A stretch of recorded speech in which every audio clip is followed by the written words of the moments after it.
권상욱대 기자. 예, 어제 저도 안산 분향소에 다녀왔습니다. 합동 분향소 다녀오셨어요. 예.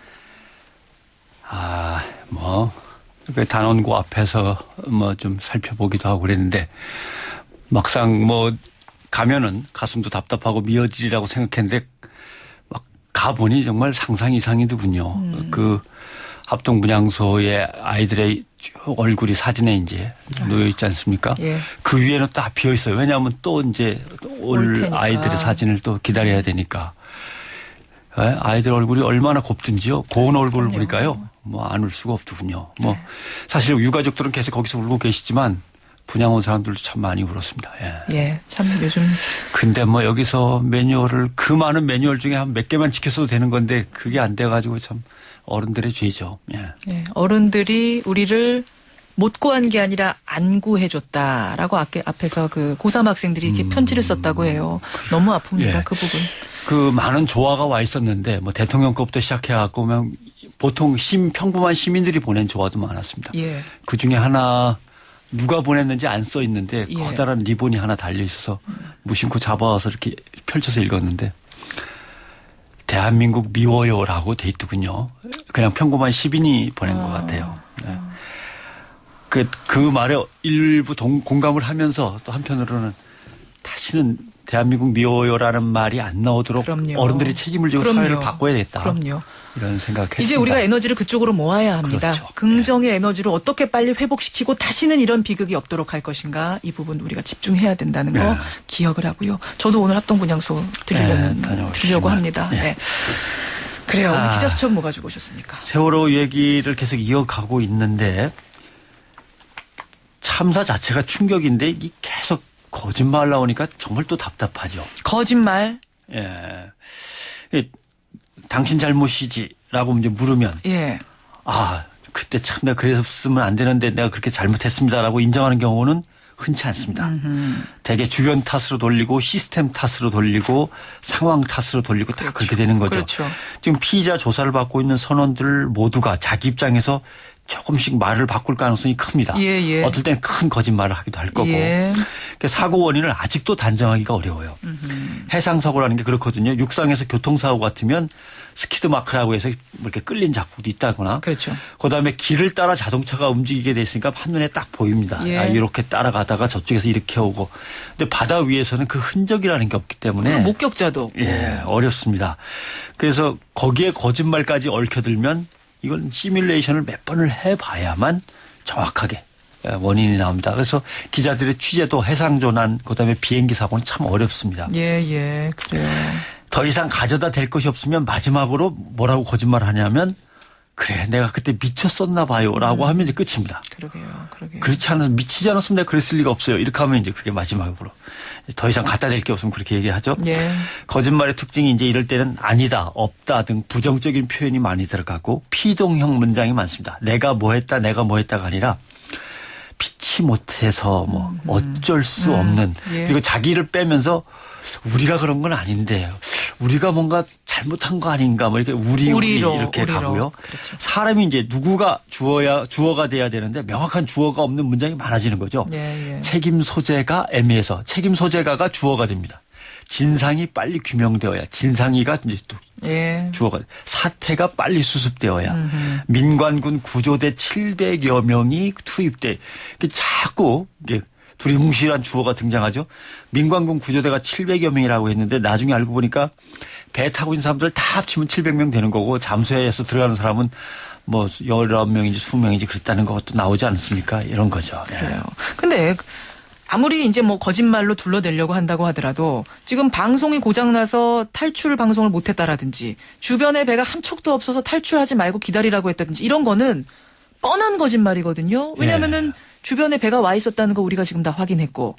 그렇죠. 그 증거가 뻔한데도 어떻게 거짓말을 이 선원들은 하는 거죠. 그러니까 이제 맨 처음에 구조된 순간부터는 이거 뭐라고 가서 얘기를 해야 되지 이제 하루 이틀 고민을 했을 거 아닙니까? 예. 그러면서 이제 시작은 책임 면피를 위해서 살짝 거짓말을 섞어서 이제 연결고리를 갖다가 이제 이어가는 건데 곧 자칫 자기 변명을 위한 거짓말이 자기 정당화로 바뀔 수도 있습니다. 어허. 이렇게 잘못하지 않았느냐는 증거나 반박을 갖다 대도 예. 완강하게 거부하면서 자기를 정당화하는 거죠. 왜 나만 갖고 그래. 내가 할 수 있는 일은 그게 최선이었어. 아이들이 조류에 떠내려갈까 봐 그냥 가만히 있으라 그런 거라니까. 이렇게 하면서 자기 판단이 이제 옳았다고 생각을 하기 시작할 수도 있습니다. 자기 확신 같은 거. 그러면 어느 시점부터 가해자가 또는 피의자가 나도 피해자라고 이제 주장을 할 수도 있습니다. 그러니까 변호인을 통해서 이 사람도 피해자다라고 주장하고 나올 수 있습니다. 법정으로 가면 이제 그렇게 될 가능성이 크죠. 법정에서는 변호사는 당연히 이 사람도 엄청난 피해자이고 엄청나게 당황하고 힘든 순간에서 나름대로 최선을 다한 거였다고 이제 얘기를 하겠죠. 예. 이쯤 간다면 이제 흔히 심리학에서 말하는 인지 부조화, 완전히 현실과 허상을 갖다가 거꾸로 뒤집어서 막 섞어서 생각하는 거죠. 예. 이 자기 정당화는 공공연한 거짓말보다 더 위험해질 수도 있는 거죠. 엉뚱한 사람한테 책임 넘어갈 수도 있고. 공공연한 거짓말하고 자기 정당화하고는 어떻게 다른 겁니까? 뭐 의도를 가지고 거짓임을 자기가 알면서도 거짓말하는 건 공공연한 거짓말이고. 예. 자기에게도 그런데 그래 네가 오라. 넌 최선 다한 거야. 맞아라고 스스로 거짓말하고 스스로 거기에 동의를 해주고 하면 이게 이제 자기 정당화가 되는 거죠. 예. 이거 쉽게 잘 안 고쳐집니다. 그래요. 또 책임을 피하도록 하는 거짓말을 계속 지어내면서 살을 붙여나가죠. 살을 붙이는 거. 예. 근데 권력을 갖고 있거나 문제 해결에 키를 쥐고 있는 사람들이 자기 정당화를 하면 사태는 더 꼬이고 사회가 더 위험해지는 겁니다. 그렇겠네요. 예. 청와대 안보실도 그러지 않습니까? 우리가 컨트롤 타워가 아니라니까요. 우리가 책임질 일이 아니지 않습니까? 라고 예. 실장이 얘기를 합니다. 예. 해경 간부 그때 50명 구했으면 잘한 거 아닙니까? 80명 구했으면 잘했다. 이런 잘한 거 얘기했어요. 아닙니까? 뭐 이런 말. 예를 들면 청와대 해명은 이런 겁니다.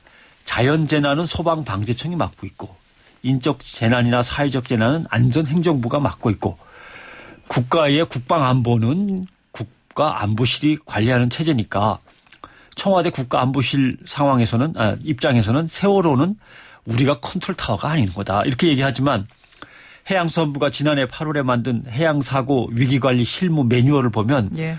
국가안보실이 맨 위에서 대통령 바로 밑에서 보고체계를 제일 컨트롤하면서 움직이게 돼 있어요. 예. 사고 상황 발생 시 국무총리 책임하에 정부 활동을 하고 정부 간의 정보 전파 전체를 관리하는 중앙안전관리위원회가 또 일을 하고 해양수산부 장관 책임하에 재난 사고 현장 내용을 통제하고 이 모든 것이 국가안보실이 관여하면서 또 컨트롤하게 조직 표상에 돼 있는데 이런 얘기를 한단 말이죠.